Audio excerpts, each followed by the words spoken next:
तो हम लोगों ने कल एक्सक्रीटरी सिस्टम यानी उत्सर्जन तंत्र स्टार्ट कर दिया था। उसमें थोड़ा सा सेक्शन बचा हुआ है जो आपके कुछ फैक्टर्स की पॉइंट्स होते हैं उनको बात करनी है हम लोगों की आज। ठीक है, तो सबसे पहले हम लोग बात करते क्या,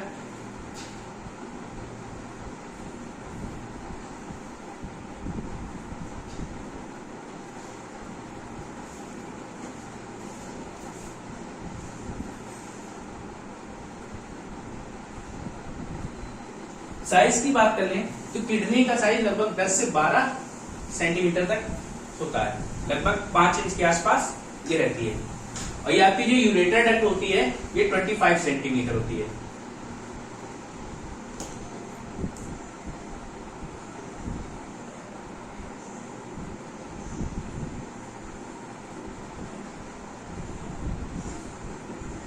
मूत्रवाहिका लिख दो या मूत्र नलिका लिख दो। ठीक है, फिर इसके बाद यूरिनरी ब्लैडर आपका जो होता है,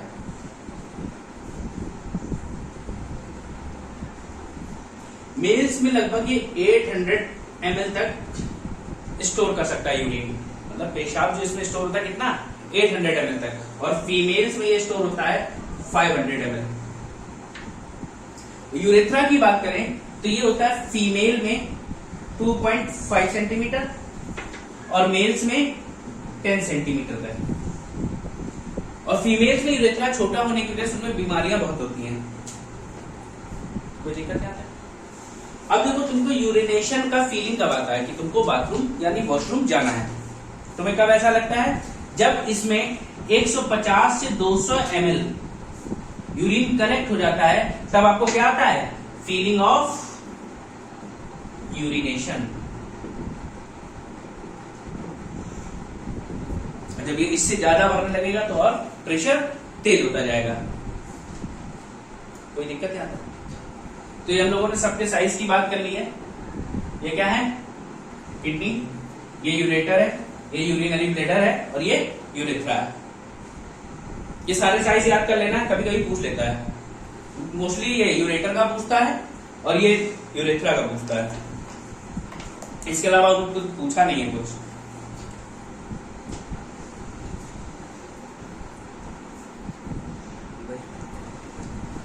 ये जो है ये यूरेथ्रा का साइज है, यानी मूत्र मार्ग।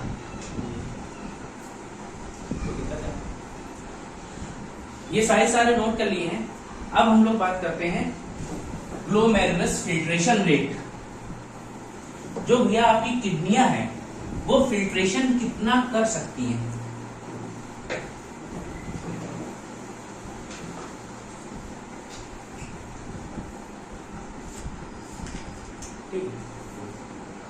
जो किडनियां हैं आपकी, kidney works on ultra filtration. ध्यान रखना, किडनी किस पे काम करती हैं, अल्ट्रा फिल्ट्रेशन पे काम करती हैं। ठीक, दूसरा अब देखो इसमें क्या बताया था, फिल्ट्रेशन का काम कौन करता है, ग्लोमेरुलस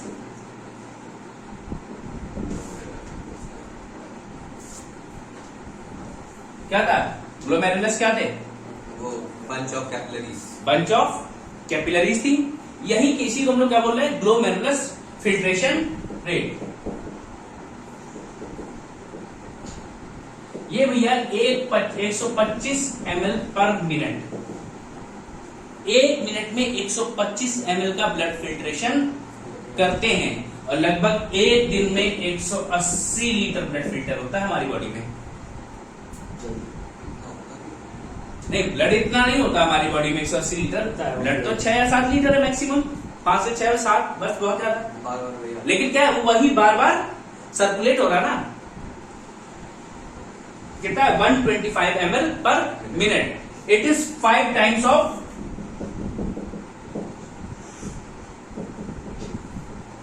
लंग्स।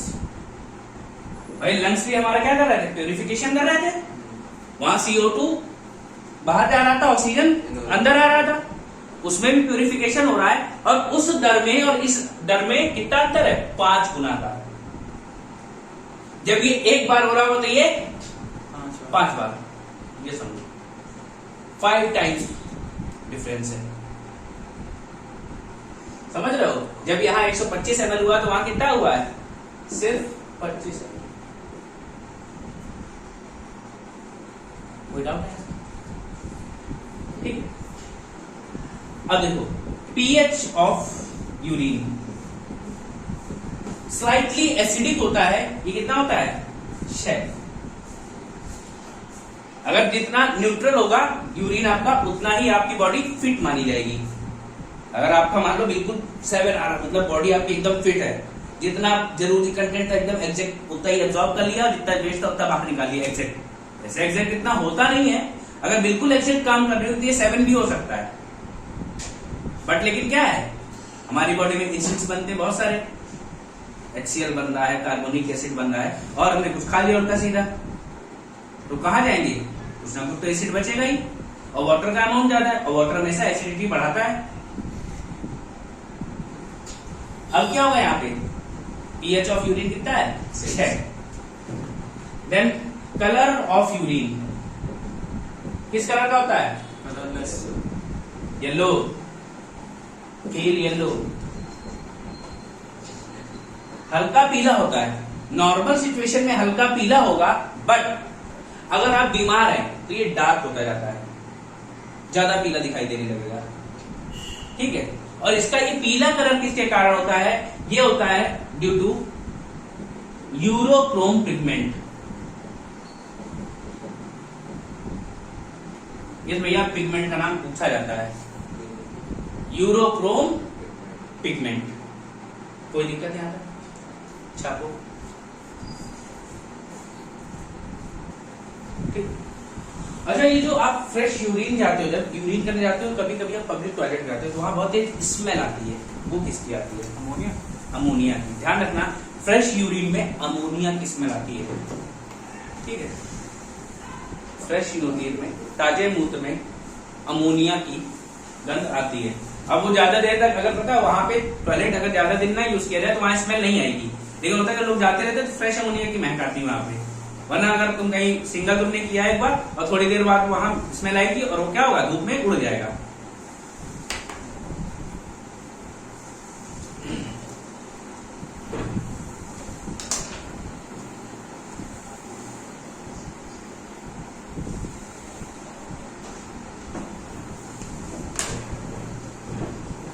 इसके बाद हेडिंग डाल लो कंपोजिशन ऑफ यूरिन।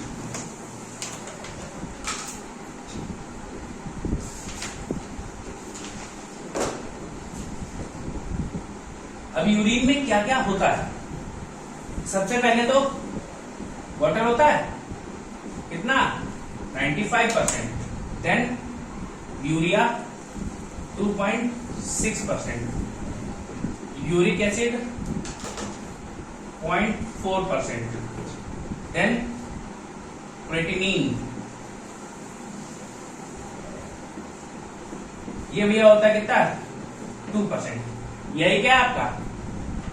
पेशाब है, यूरिन है। ये इतने सारे कंटेंट होते हैं उसमें।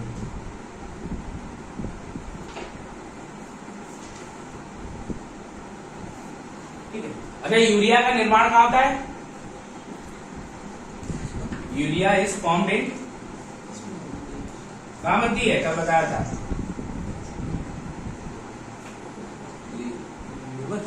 जिगर, यकृत या लीवर।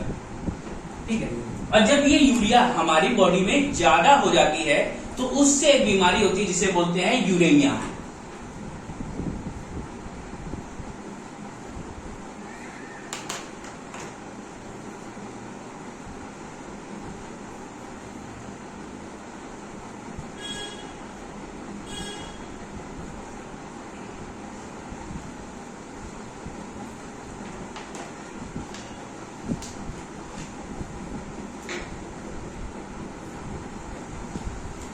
कोई दिक्कत?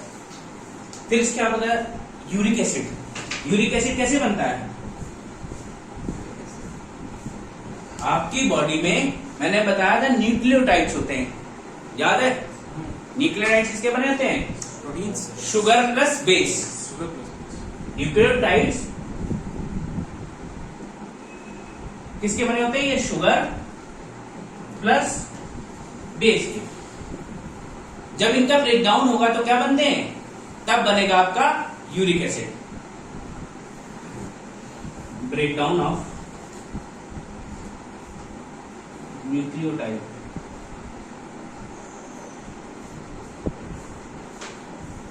Forms uric acid. अब यही यूरिक एसिड क्या होता है, क्रिस्टल के फॉर्म में, किस फॉर्म में, क्रिस्टल के फॉर्म में आपके जोड़ों में इकट्ठा होने लगता है, और जिसकी वजह से क्या होता है, आपको दर्द होता है। सुना होगा घर में पापा मम्मी दादा दादी, उनको अक्सर ये समस्या बहुत है। अगर पापा मम्मी बहुत ज्यादा ओल्ड नहीं है तो अभी उनको नहीं होगा, लेकिन दादा दादी है तो उनको पक्का मोस्टली केसेस में दिखता है कि उनको क्या घुटने में दर्द हो रहा है। वो क्या होता है, उनकी बॉडी में यूरिक एसिड बढ़ा है। यूरिक एसिड की समस्या सुनी, और जब यूरिक एसिड ये आपको घुटने में इकट्ठा हो गया, ज्वाइंट्स में इकट्ठा हो गया, तो क्या आपको दर्द हुआ। और इस बीमारी क्या कहा जाता है, गाउट यानी गठिया। गठिया रोग किसकी वजह से होता है, यूरिक एसिड की वजह से। ठीक है,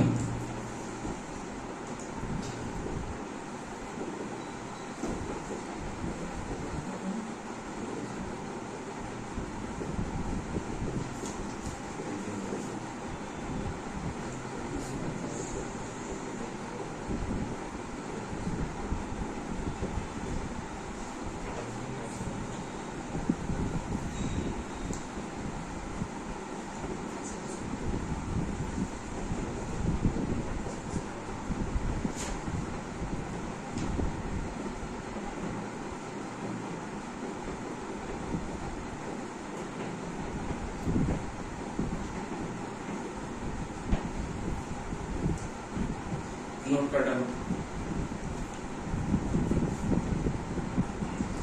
ठीक है, इसके बाद मैंने क्रेटिनिन आपको कल भी बताया था कि क्रेटिनिन फॉस्फेट पूरा होता है, जो क्या होता है, जिसमें जब ये टूटता है क्रेटिनिन फॉस्फेट, तो फॉस्फेट तो हमारी बॉडी यूज कर लेती है, लेकिन क्रेटिनिन का क्या होता है, यूज नहीं होता है, वो आगे यूरिन में पास कर दिया जाता है। और वही अगर क्रेटिनिन हमारी बॉडी में बढ़ने लगता है तो हमारी किडनी का फंक्शनिंग गड़बड़ हो जाता है।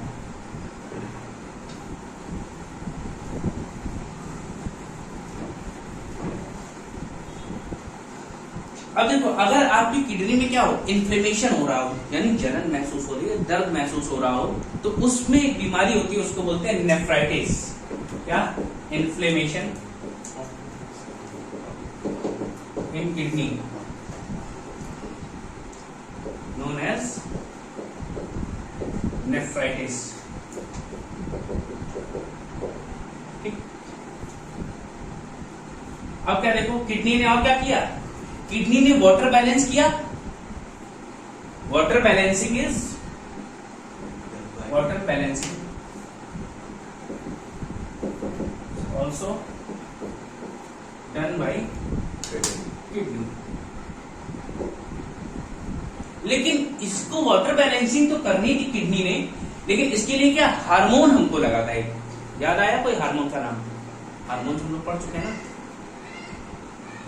नाम बताओ। इसके लिए जो हार्मोन यूज हुआ वो कौन सा है, हैं? सही से बताओ।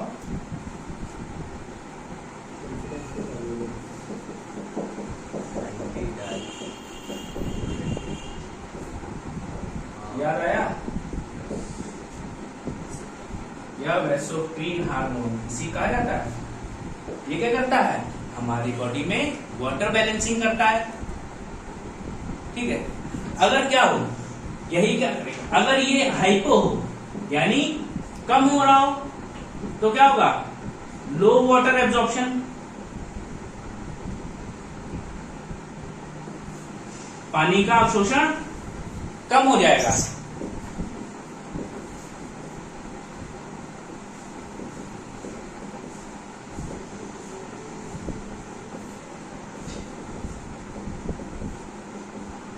वहीं हम बात करें किसकी, अगर ये हाइपर होने लगे यानी ज्यादा हो जाए, हाइपर सेक्रीशन हो जाए, अधिक निकलने लगे, तो क्या हो जाएगा, वाटर का एब्जॉर्प्शन ज्यादा होने लगेगा। दैट मीन्स हमारी बॉडी में डिहाइड्रेशन हो जाएगा।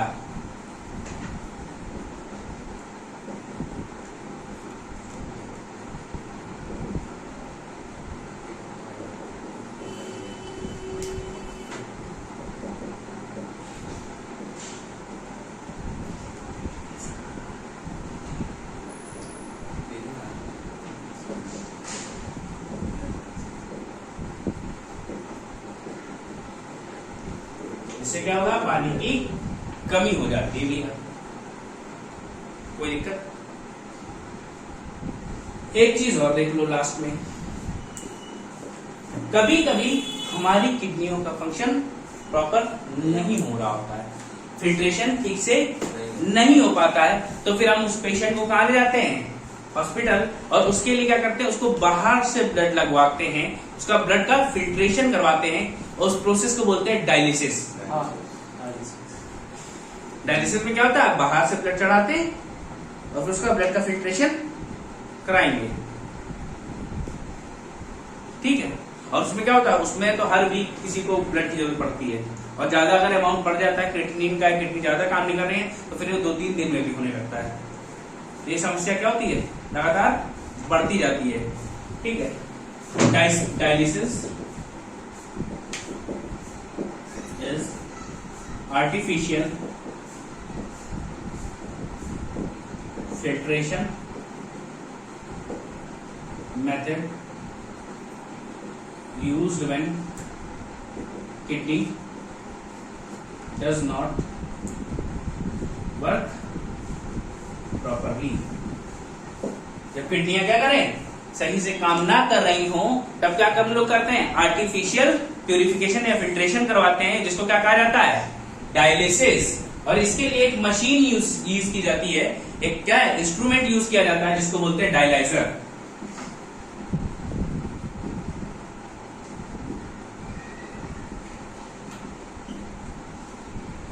कोई दिक्कत है आपका? तो ये भैया आपका क्या हो गया, एक्सक्रीटरी सिस्टम खत्म हो गया है कंप्लीटली, ठीक है। अगले क्लास में हम लोग स्टार्ट करेंगे ब्रेन, ठीक है। आज ही स्टार्ट कर लेते हैं।